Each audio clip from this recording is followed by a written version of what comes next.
Hey all, welcome to Restrocast. Today I'm with a very special guest, Mr. Tapan Vaidya.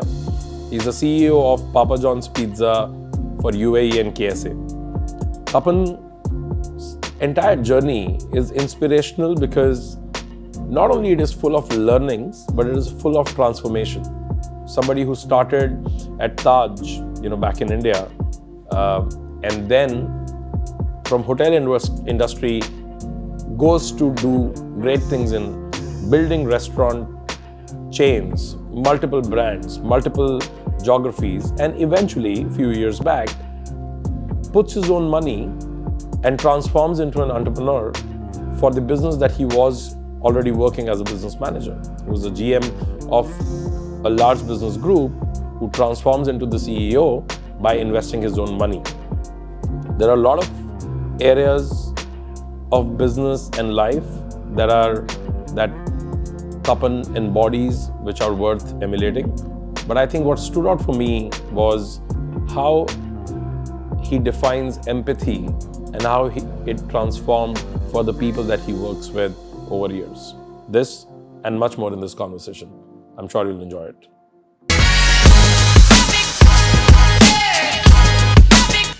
Welcome, Tapan, to the Restrocast. Thanks for taking out time and agreeing to do this. Thank you for having me. And I know that there's a lot is going on. You told me that you guys, how many restaurants are you guys opening right now, and you are definitely on a roll. But I would like to actually go back and talk to you about where it all started. So and there's context to this because I've been a restaurateur myself, and I fell into it. I never chose that. In fact, I believe that nobody in their right state of mind chooses to be in the restaurant space. There's always some honey trap, something that attracts them, and then they get trapped. And of course, they start enjoying it. Otherwise, it's a very, very difficult space. You have to really love doing this 24/7. So I'm curious to know how it all started. Like, where did you grow up? Where did you graduate? And what led you to this? So, honey trap is, I think, it's a very good word and very well. I think it applies to my evolution within this restaurant space. Perfect. Very well. So let's talk about it. But let's start with. So I was born in a family of academicians, mathematics mainly, but also educationists. To the extent that when my father was studying in school, his mathematics textbooks were written by my grandfather. When I was in school, my mathematics textbook were written by my father. So that's what I'm really talking about. And so expectedly, I chose mathematics and started doing my BSc in mathematics, and realized, as all teens or slightly older than teens realize that they need a little more cash than what they have to enjoy life when in college in India. So, but the best way of doing it was to work outside of college hours and try and earn some money. So that's how I had my first taste. So I actually went around knocking at doors. And when I knocked the door of a restaurant, they were interested. So I started working in the evenings, waiting at tables. This is where the honey trap appeared in front of me. One was the food. I love food. So in a restaurant, food is first honey trap. But even bigger honey trap, I think, happened when I realized that when you take great care of a customer, the reward is almost instant in the form of a tip, which was my whole motivation for getting into working, really. So then I just started excelling at everything I did for the customer, make him so happy that he leave, double-digit amount. In those days, a 10 rupee tips was a big deal. Forget about a 100 rupee tip or a 500 rupee tip. Right. And so, but these were my honey traps. What restaurant were you working, at? Okay, so I was in St. Xavier's in Ahmedabad doing my BSc, and there was this revolving restaurant, probably the only revolving restaurant at that point in time in Asia, called Patang. On a Okay. pillar. The only standalone revolving restaurant on a pillar, not as part of a hotel or. So I joined them. It was top of the class in that city. And it was from there that I fell in love with the work. I finished my BSc. I also did my business management from Narsi Monji. But I never left the industry. I kept working for restaurants. Then I left from there and joined Taj in Bombay, where I did very well. And then I came to the Middle East way back in 89. So before that, so you were doing BSc mathematics, and you were waiting tables, for some extra cash, and given your granddad and your dad, they were academicians. What was their opinion, or did they even know? So I must be very thankful to my father. He did not oppose, or he allowed me to do what I wanted to pursue. And of course, I'm sure he was not happy seeing his son wait at tables, but I think he was forward thinking enough. And besides, he had done his PhD from the US. So obviously he knew this side of things that students do I'm work, sure and that helped, because that must have helped. because in India that's a tough call for. It is a tough call. Like, if you're coming from a privileged background, it's very difficult to convince parents to do actually any job during your academics, leave alone like waiting tables. That's a taboo. True, it definitely was, but I was the fortunate one who was allowed to do these things. And then that's how I continued, and then landed up one day in what is today Ritz-Carlton in Oman, Al Bustan Palace Hotel. So I was there, then I joined Pizza Hut. I was with Pizza Hut. This was what year? Like, when did you come here to UAE? 89, I came to Al Bustan Palace in Muscat. Then 91 was when I joined Pizza Hut, continued. We also brought Taco Bell to Oman. Finally, I joined Fuddruckers, if you know that chain. It was actually the first so-called casual dining brand to come out of the US to the Middle East in early 90s. And they all happened in Oman. Yes, first I was with them in Oman. So same company, we had Pizza Hut, Taco Bell, then Fuddruckers. I left them and joined Fuddruckers, the brand. So the brand was then seconded me to Jordan and Syria to do Fuddruckers there. Then the brand moved me to Bahrain, where I was. After that, there was ownership change in the structure of the company, which is when I left Fuddruckers and joined Jawad Business Group in Bahrain to head their restaurant business. And that was quite a large portfolio of brands. We had, apart from Papa John's, where I am now, we had Dairy Queen, Burger King, Chili's, Outback Steakhouse, Thai Express, number of brands, and which allowed me the pleasure of working very hard and long hours. We must have opened between 2001 and 2010 or 9, when the recession kind of came the this first way. We must have opened at least 200 plus restaurants in the region.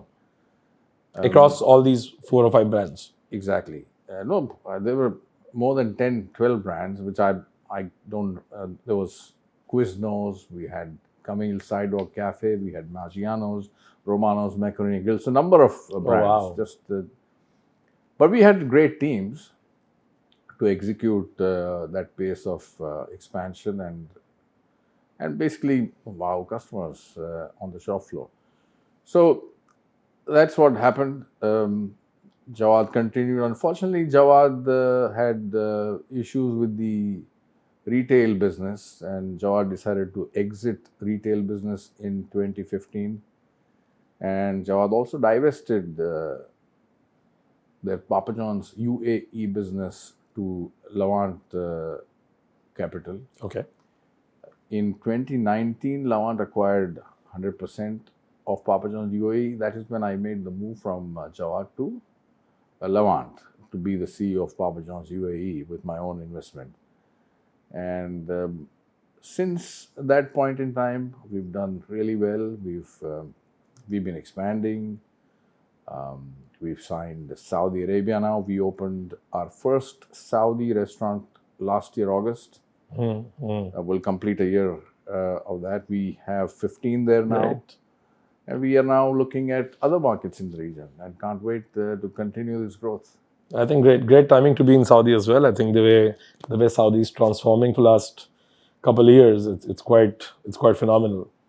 No, true. Saudi was always a big market, great potential, which because of these current changes, it just opened the market up so much. Yeah, I think we are following Saudi market for last like 3 years. 3 years back, we had a first crack in that market, and in all honesty, we were not really thinking that okay, this is going to be the market. We'll bring it into focus.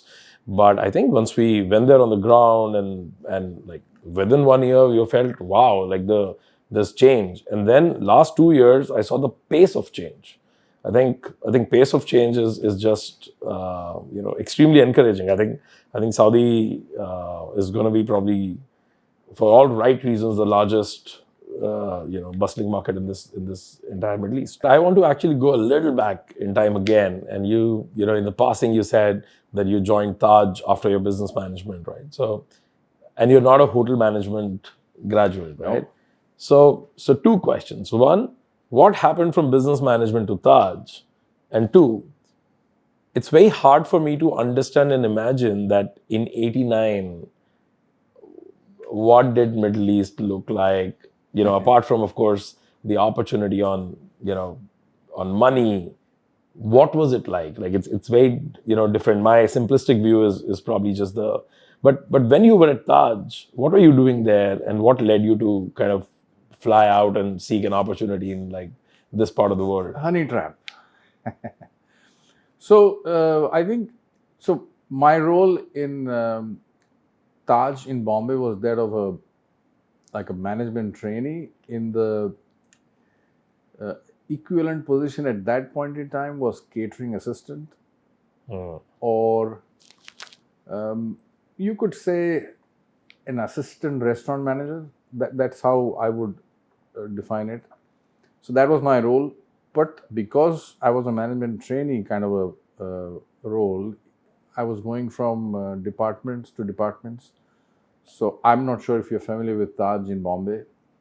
I was in Shamiana, the coffee shop. Yeah, sure. I was in room service for some time, and some hilarious stories of serving customers from this part of the world in room service. For example, once I think he was a Saudi gentleman, and he just wanted, he'd ordered some food, and I was the one as a training. They always like to send you to serve. So I went and served him, and he had a peculiar request. He wanted jasmine flowers. Said, in the room? In the room. I wonder what he wanted to do with them, but he wanted those. I said, fine, okay. So, and I knew that back of the hotel, you have these ladies going around, selling those gajaras. Exactly. I went there, I came back, gave it to him. He handed me 10 notes of 100 rupees, 1,000 rupee tip, just for getting flowers that cost me 20 rupees. Wow. So many such stories. from those days. But so that was room service. Then I was in banquets, where I learned the most, because Taj in Bombay in those days, now it must be even bigger. In those days, we had 11 banquet halls, and so I would be running 3 to 4 events at the same time, running from one to the other, managing F&B teams in each. So that's what I think I learned the most. But it was also during that time that some people from the Ritz-Carlton now in Muscat, they were visiting Taj to recruit people in Bombay.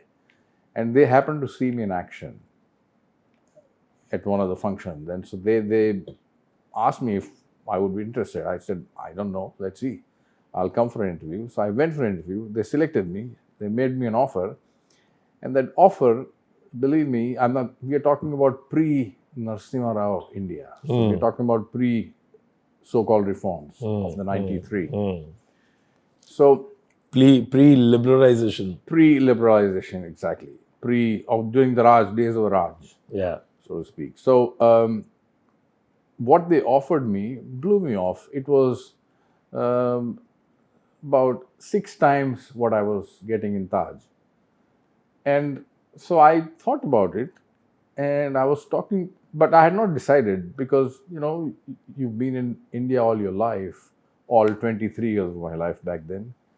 You've been in India, and you really don't know what is Muscat, Oman. You haven't really heard of the country Oman. So I was in two minds, and then I was talking to my colleague one day, and I told him, there is this opportunity I'm thinking, but I'm in two minds. He said, what is it? So I told him exactly what was on offer. He said, are you mad? Go, take it, grab it. He could see so clearly that this is what you want, go. So finally I took it, and here I am. The sheer fact that the size of the package we were offered just happened to be bigger. Yeah. In local terms, they were not big packages. But when you convert to the Indian rupees, it was. But then what happened was, everything got even better and better. At least it was perceived as better and better, because when I came, I think the rupee to dirham, for example, today it's 21, I think. In those days, it was like 3.5, 4. Yeah. But even then, the pay was big. And then when the rupee started sliding, people perceived that, okay, we're just getting paid more and more. So that's how it was back then. All right, no, very interesting. And then you spent how many years in Oman before you said you landed in Bahrain for Jawad, right? Correct, yeah. So 9 years in Oman, and then I was with Fuddruckers, Jordan, Syria, Bahrain, and then 18 years with Jawad. And now 3 years. So by now, is it safe to ask that do you speak Arabic? So I can, one thing I fortunately did was, I learned how to write and read Arabic when I was in Oman. And I was much younger then, so it was easy for me to absorb and learn. So I can read and write Arabic, but I don't speak it because not many speak.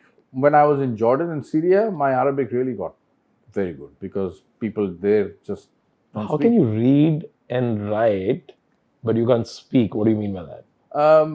I can read and write because I can slowly read. Yeah, you understand the script. I know the script. I know the script. Yeah. But I don't know the meaning of every word, because I don't speak a lot. I don't converse a lot. So your vocabulary is still... Exactly. Okay. Exactly. I can still get by, but but at least knowing the script helps. Yeah, because the countries that you're talking about, then in today's current day UAE, I don't think anybody needs that, because it's too Cosmo. It's a full global melting pot. Right? Absolutely. And in Dubai, you can get away with Hindi as well. So yeah, true. No, great. This is quite phenomenal. So I have another question, and I'm sure that's a pertinent one. What led you to you talked about that Jawad Group divested and Lavant got 100% of Papa John's. and then you invested, your money in it. What was that, and why was that? Well, it was really the product. I knew that I was investing in the product that Papa John sells, more than the company itself. Of course, I was investing in the company, but the product is good. I believed in the quality of that product. I believed in each ingredient that goes into making a pizza. I believed in the overall setup of the brand, the way the brand has been managed, the quality was always given maximum importance. So I believed in the whole proposition. But from a personal standpoint, was it that the getting on the entrepreneurial side, where you have of course you have been owning the outcomes, as managing and growing and expanding the business, but was it that leap, or was it just a plain financial investment because you understand the opportunity quite clearly? It was pretty much all of above. I understood the risks first, which is very important. You want to know what your risks are, and then what your upside is likely to be. And it was an easy decision simply because I knew the brand, I knew the product inside out, I knew the business model inside out, I knew exactly how we were going to grow the UAE business and how we were going to acquire more markets and expand. So it was not a tough call to put all my life savings into this kitty. Did you put your all life savings in this? Pretty much. Wow, that's a very, very big one, because even while, putting your money where the mouth is, it's always tough, right? It's always a call which can make people think. But what was your family's reaction when you took this step? See, the thing with our families is they always want to caution you. They of course they mean well. They always mean well. But the family always they try to, are you sure? But I was just sure. So I was cautious. I knew exactly what the risks are. The risk is what? The investment will go. Yeah. That's the risk. Yeah. And so I was prepared, pretty much prepared. I am just because I knew the business inside out. Having started the first restaurant in the GCC when in 2004, Papa John, the first one was in 2004, and when I left Jawad, I think we had total of 120 odd or 130 odd Papa Johns in the region that we had built. So I knew the business, and I knew the team I was joining in UAE because it was the same team that worked for me. Sure. So I was confident. No, but I think the risks aligned with such an investment, and I think it's partially a comment or partially a question, is that the risk is not only about losing that money. I think that's a risk which I understand that it was a calculated risk. You knew exactly what you're getting into, and you're also the operator. So technically, you're in more control, of that investment. But I think the bigger risk associated with such investment isn't it the fact that you're not going to get any returns or dividends in the short term, and all of this, is being done for like a payday, where the private equity, all of you exit at the same time, and get returns in like compounded way. And at times, businesses, go through this risk of being healthy, being great, but not having like the exit opportunity. Like, is that how you also term the risk as, or no? No, you're right.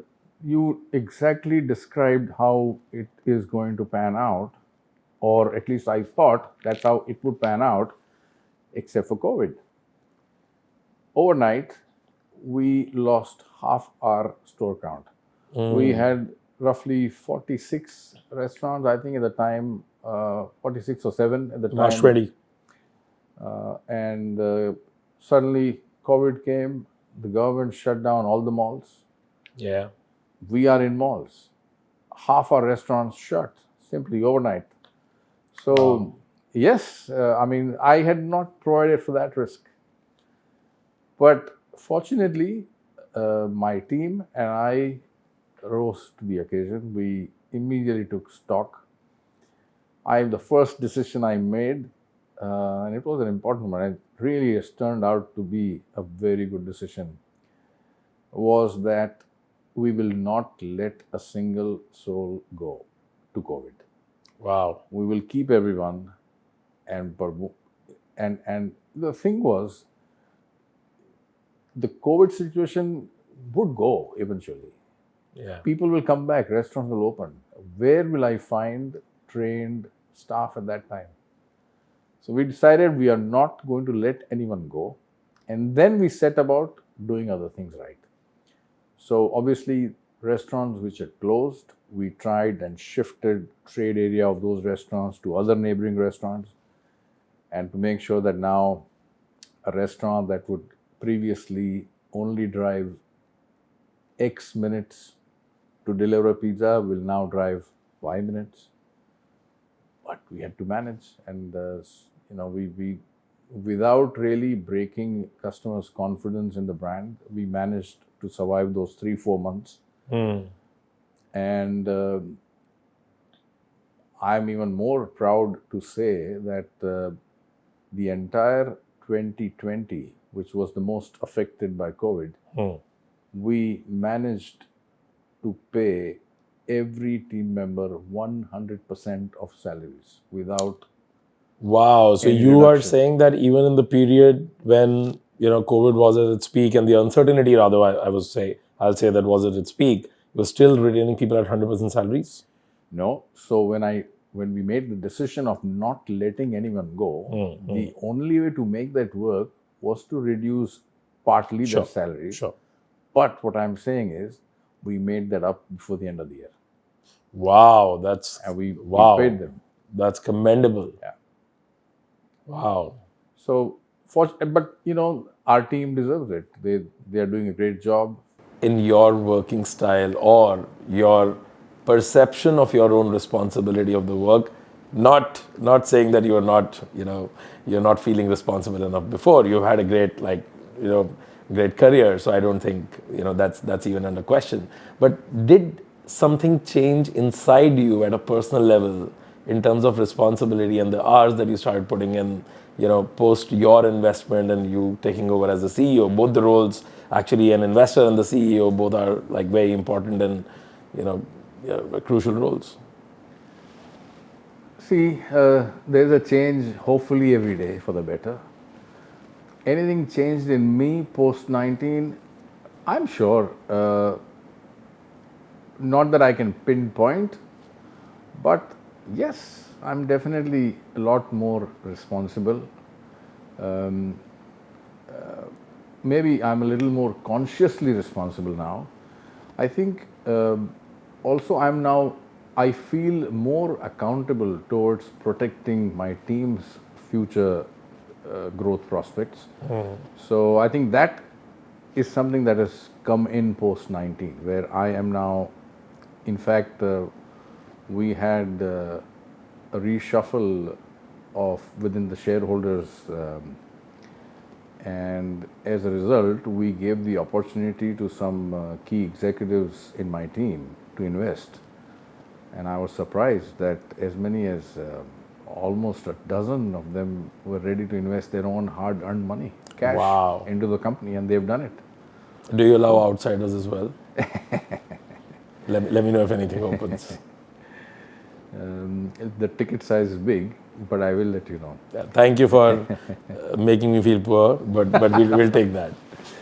No. So, no, this was very important for. But that's our amazing, team yeah. Not taking away from the point, right? That's actually phenomenal. It is. So, I mean, we actually have partners. So did they invest? Like you guys have? Yes. Oh wow. They have invested cash. So you have 12 plus key executives in the team who have invested their cash. That's right. Wow. And so, That's amazing. And That's a very, very big vote of confidence in your leadership, and the company, and I think the brand. I will put it in that order, actually. No, no, true. I was seriously, pleasantly surprised when, and for these executives, it is a big amount. The ticket size is not small, so for them to, you know, I'm sure some of them would say we've also invested our life savings in the company. So, Wow. but see, the thing is, then the degree of conviction they have, Yeah. and Yeah. it's just great for the brand, and and I feel good for our customers that they are being served by a team who have put their money where their mouth is.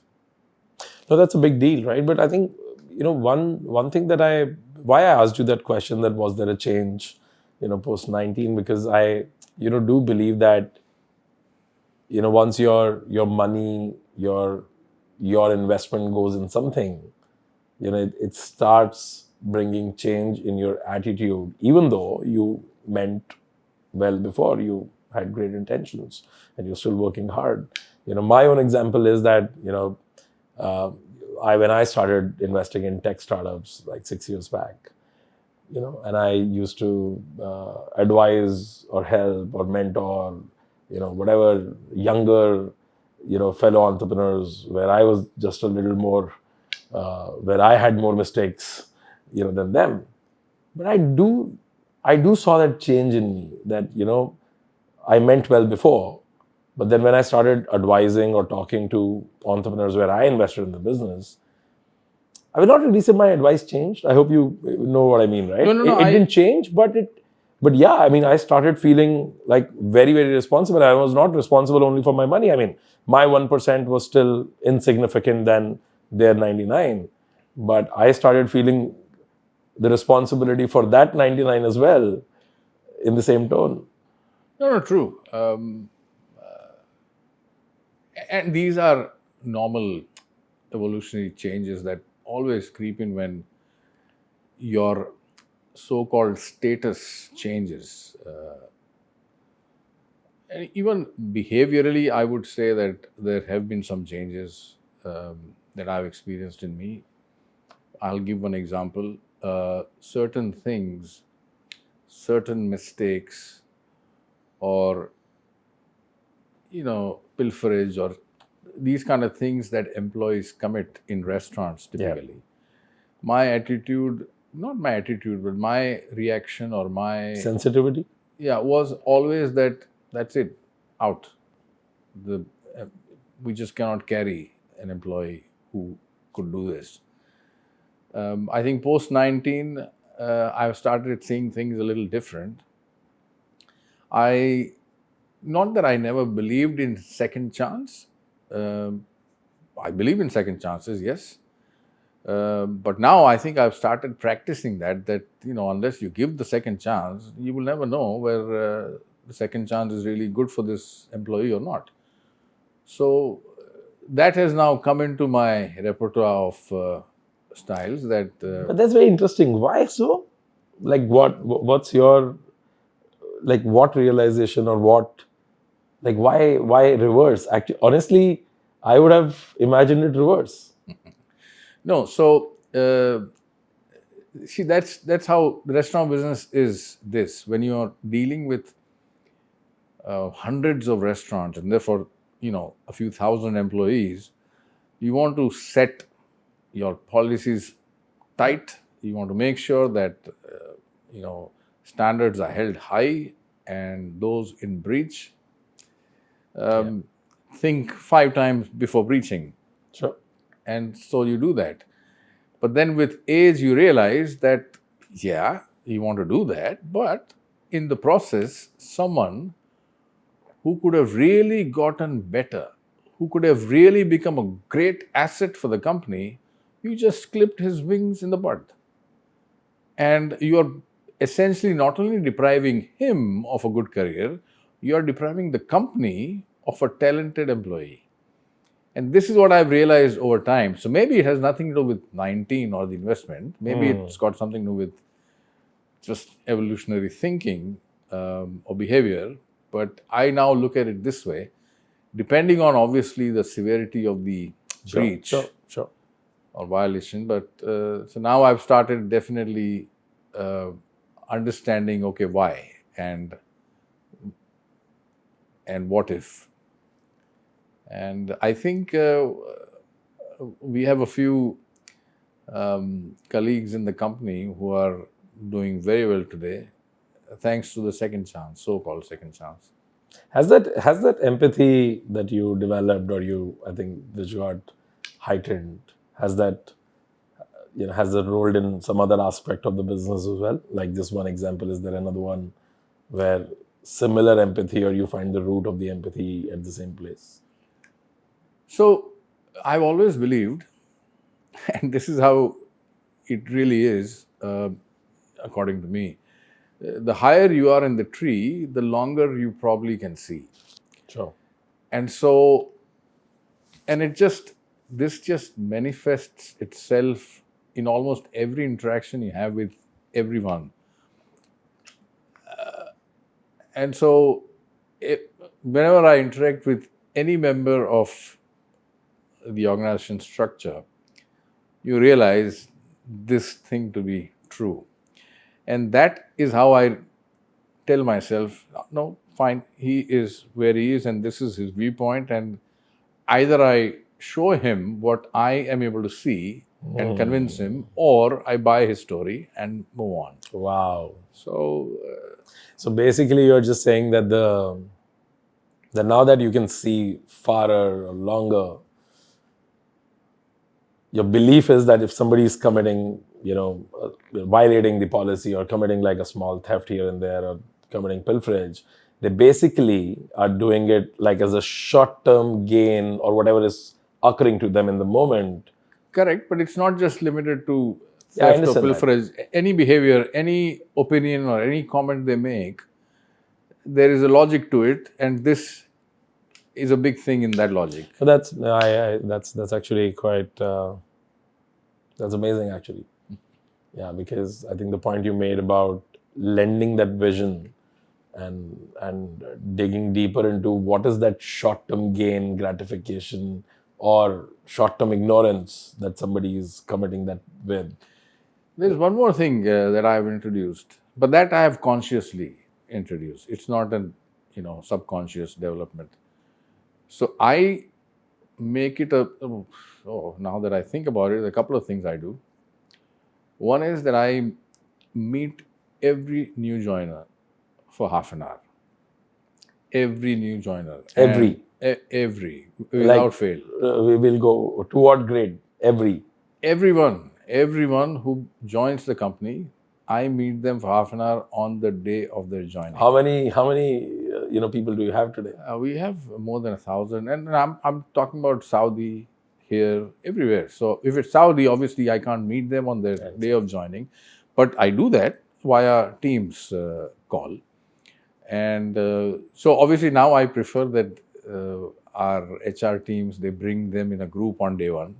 So I would rather 12, 15 join on day one so I can meet them in one shot. All right. Okay. But I meet them and Okay. I spend half an hour. Apart from introductions, I explain to them what is our vision, what is our mission, and I take them through each company value. I explain to them each value, what it really means, how you are expected to practice these values. Then I take them through my own list of what not to practice, and just I make them feel welcome and wish them all the best. And this I do with every new joiner. So they, in a way, hear from the horse's mouth exactly what our values are, what our vision is, and how we're going to achieve this vision. And that the values are to be practiced not just by them, but everyone, including me. So they get that. As a leader, you have this, privilege to choose your people who you work with, partially, like to a great extent, or at least on a day-to-day basis, you have full choice whether to engage with somebody or not, right? And you kind of get this power to choose who you are, right? It often leads to an echo chamber, around you as well. all you hear is, you start gelling with people. I'm not even talking about just having yes men around. I'm talking about like even having smart people, but who align with your worldview. And like, how do you challenge yourself, or have you like, do you feel that it's, you know, developing yourself as a leader, you need a contrarian view to ponder upon, which challenges your, 30, 40 years of, work life experiences, some of the solidified principles, which also can be hurdles to your, own development. Do you feel that? And if you feel that, like, do you practice some sort of do you bring some practice in where you can keep challenging this and see if there is a. So there is a quote I like very much. It's better to have no man around you rather than have yes men around you. So while the quote is pointing in a different direction, but so we want people to contribute. That's the message to the team. When we are having a meeting, we want you to come prepared and contribute. And everyone knows about this quote I keep saying. I'd rather have a woman than a yes. I mean, that's not what the meaning is. But having said that, we have excellent lady employees, and they are the best. They are outstandingly committed. In fact, if I go back, there's an award we have, the Tapan Vaidya Award of excellence to Oh wow. commitment. Yeah. So last year, our head of training, Ruby Rose Ashi, won that. So we have outstanding female employees and making tremendous progress. But so the culture in the company that we're trying to build, not trying to build, it's prevalent now, and I want to make sure it'll keep growing, is that everyone must come to the table with their own opinion and comment. And No, I'm sorry, but if I did not phrase it right, I didn't mean it from the company perspective, by the way, right? When I said that you have the power to choose the people, I meant in the world as well, right? So what I mean is that as a leader, are you trying to, like, how do you practice this, or is there a way, or do you even feel that, okay, after a point it becomes an echo chamber because with your professional age, like, you create a circle, and you also start gelling well with people who are also of your worldview. So, how do you develop yourself as a leader? I think the two top tools that can really allow you to continue as a leader and probably help you grow as a leader are: listen. You've got to listen. And second, you've got to maintain your own discipline. If you do these two things, of course, there are many other things you can do and you should do, but listening, I think, is key to remaining a good leader. If you don't listen, then you've stopped all your inputs that is going to probably help you. First of all, obviously, you want to surround yourself with good people. Even if you are the dumbest guy in the room, that's fine. As long as that'll be a great one. In fact, that'll be a great thing. Yeah. That'll be outstanding if I can achieve that. But so still, you want to listen to your head of IT because he knows what he's doing. You want to listen to your head of marketing, your CMO, because he knows what he's saying. And above all, you want to listen to your CFO because he's going to keep the cash flowing. So so I think this is how you've got to listen and understand, and then make your decision. In fact, so I believe my leadership is a blend of democratic style, autocratic style at times, and laissez-faire at times. So I would say, if I just look at last 2, 3, 4 years, I would say I have been a democratic leader maybe for 90% of the time, maybe 90. 90, I would say. Isn't that too much democracy? No. I think democracy is always good.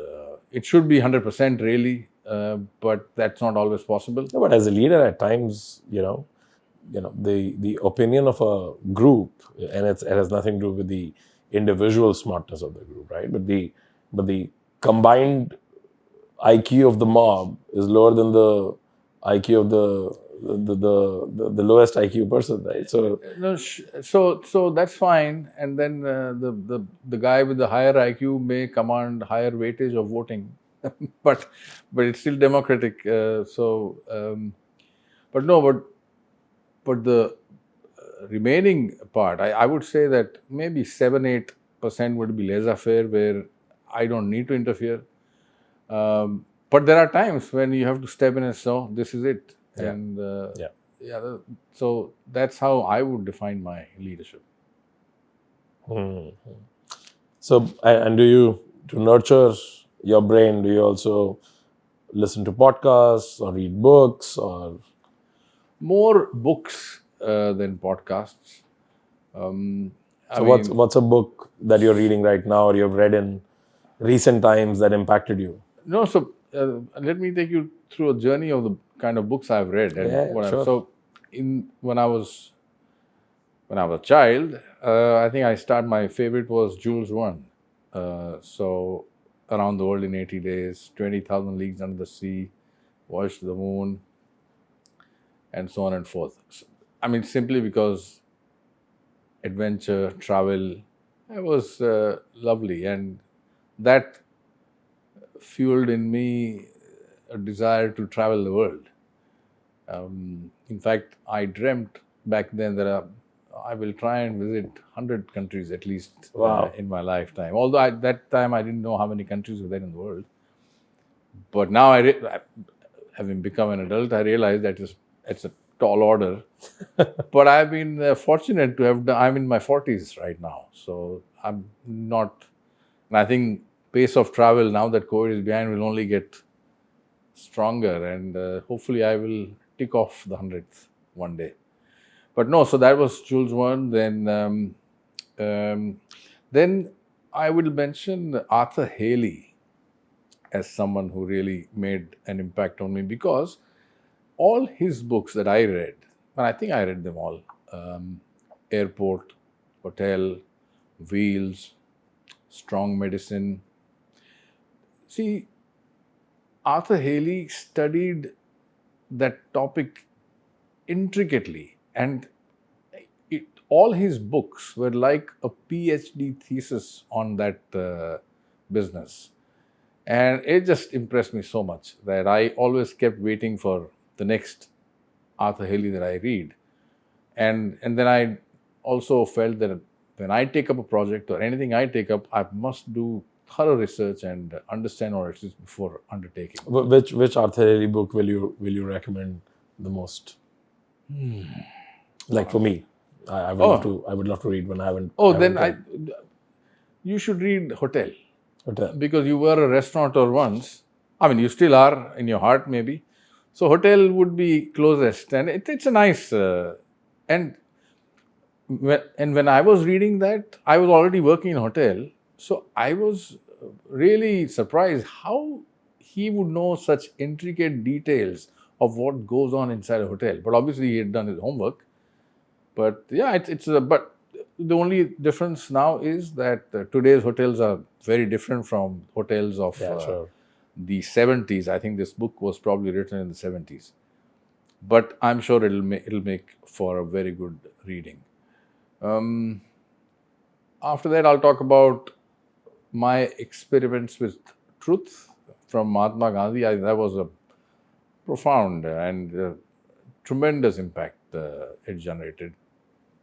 But the recent one that I finished was Promised Land by Barack Obama.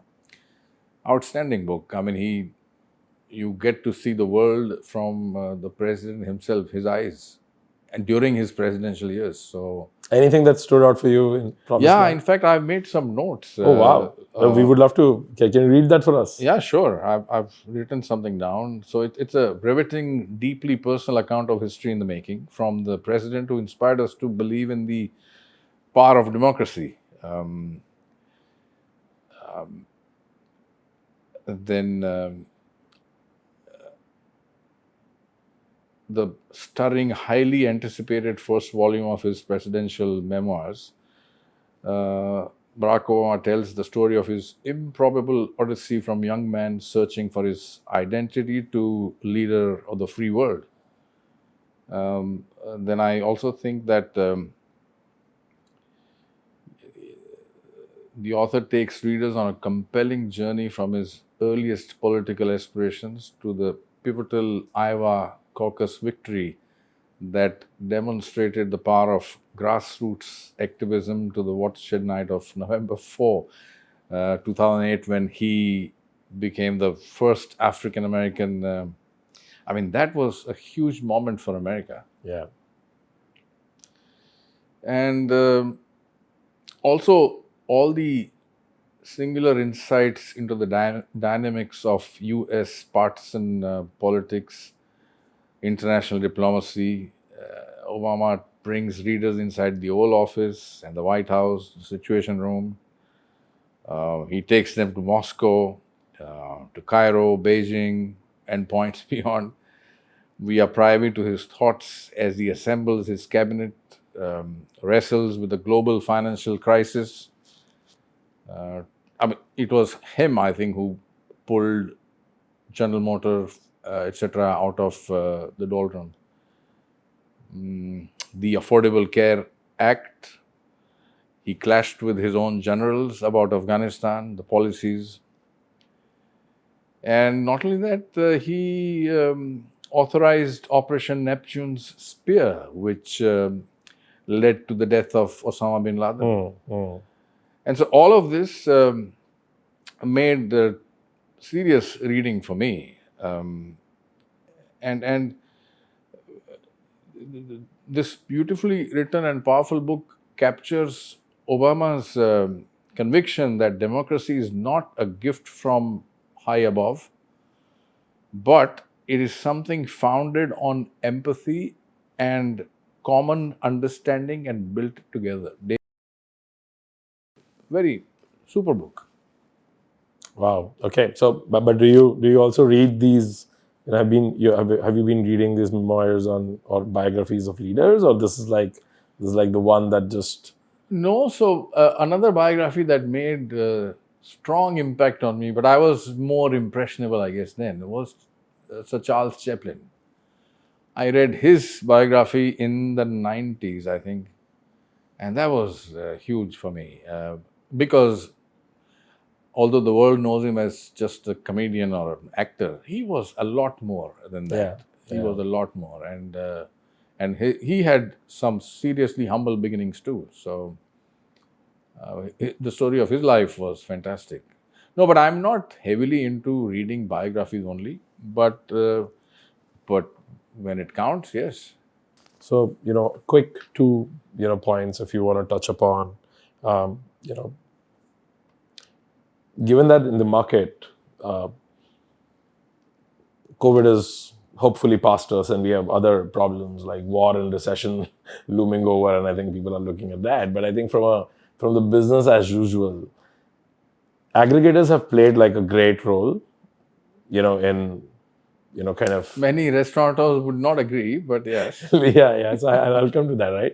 So I'm saying aggregators on one side have played a great role in kind of changing the dynamics and making food more, you're more reachable and to your customers and vice versa. But at the same time, they've done like a pretty bad job when it comes to the bottom line, health, overall economics of serving food, for almost every kind of restaurant. And more often than one would appreciate and expect, restaurateurs, restaurant associations, individual brands have been at loggerheads with, aggregators, while both are technically fighting for the, end consumer in their own way. What's your state of mind and opinion today? How are you looking at, aggregator as a boon or a bane, but not in that binary? Like, what's the gray of this today, according to you? Okay, so life was great before aggregators came. I'm just trying to make light fun of this. So, a restaurant manager, his job was to make sure food is prepared right, made sure that the food is served right, that the customer enjoys the experience and leaves the restaurant. This was pretty much the job in the 80s, 90s, even at the start of the decade, millennium. With aggregators, a lot of things have changed for the restaurant manager per se. So, right now, the restaurant manager struggles with customer who's dining, customer who's coming to take away, and all the multiple tablets that the manager has to manage. That's one thing. That's from a restaurant manager's perspective. But as far as aggregators are concerned, my view is they are there. They have a business model to defend, and they are providing and they are acquiring customers. They have acquired customers, and that's what it is. The only way for restaurants now is to work with them. Work with them in such a way that you protect your margins, negotiate as hard as possible with them, but work with them. Because if you are not on that platform, you are obviously going to lose out. I think the last one on this, and in the same tune, and probably, a little more expanded view of, DRG recently became UAERG. It became a federal entity. And I think, I personally look at, our customers in 50 plus countries. And like there are 18 countries where we, directly, work with customers on ground. I've never seen any restaurant association getting a seat on the table respectfully with any government. I'm talking about any country, actually, because the associations generally get together and lobby for either the smaller cause or the bigger cause, but it is serving interests of some. That's how it works. How do you look at this? How do you see this? I see this as a great step, but what's your outlook on UAE, it becoming UAERG, and what is it that you are expecting to happen in the region now? So, a slight correction in that while it has grown from being Dubai centric to UAE centric, UAERG is still associated with the Chamber of Commerce. So, it is not exactly politically driven or governed. So, there is no direct political affiliation yet. And I don't think there will be, because that's how the policies are, open economy. And Sure. so, UAERG will remain free of the government of UAE, but it is rather attached to, earlier it was Dubai Chamber of Commerce, now it's UAE Chamber of Commerce.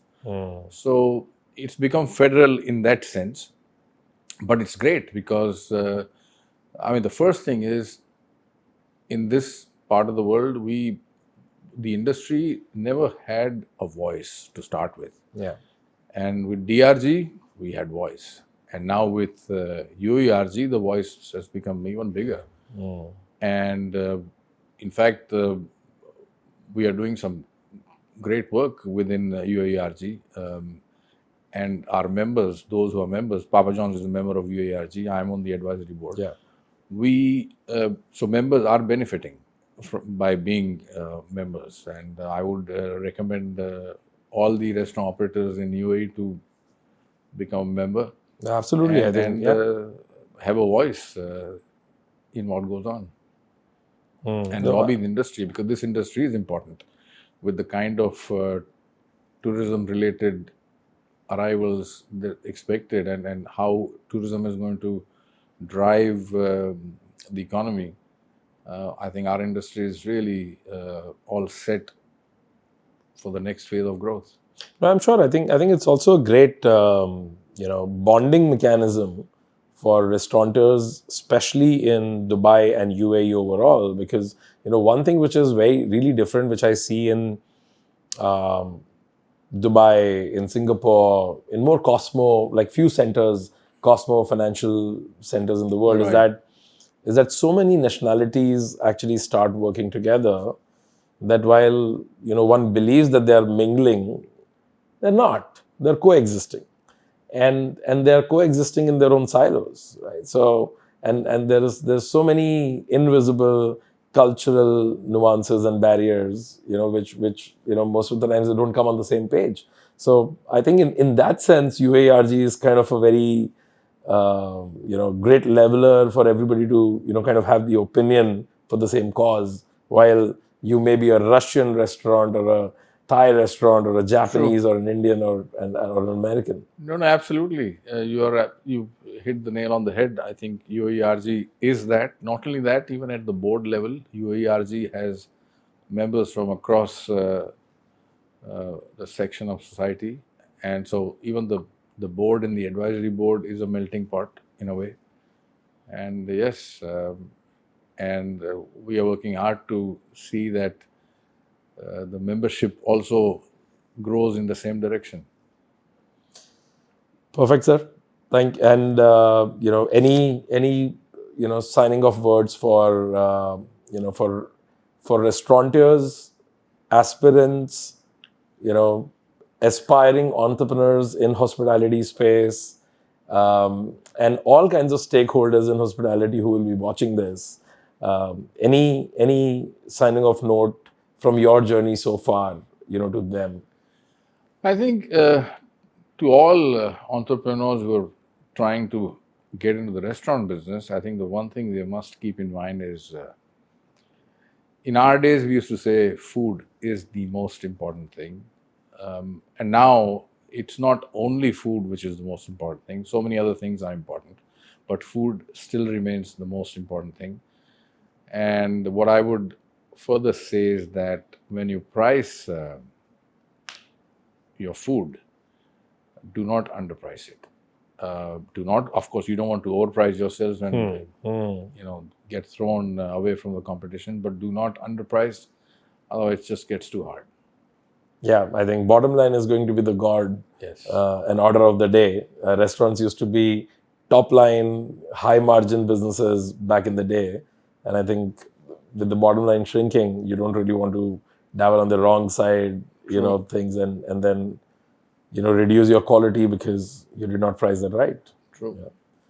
Perfect, sir. Tapan, thank you. This was extremely enriching for me to not only know your journey. I think the evolutionary bits actually, personally, a lot of learning and stuff to ponder upon for me as well.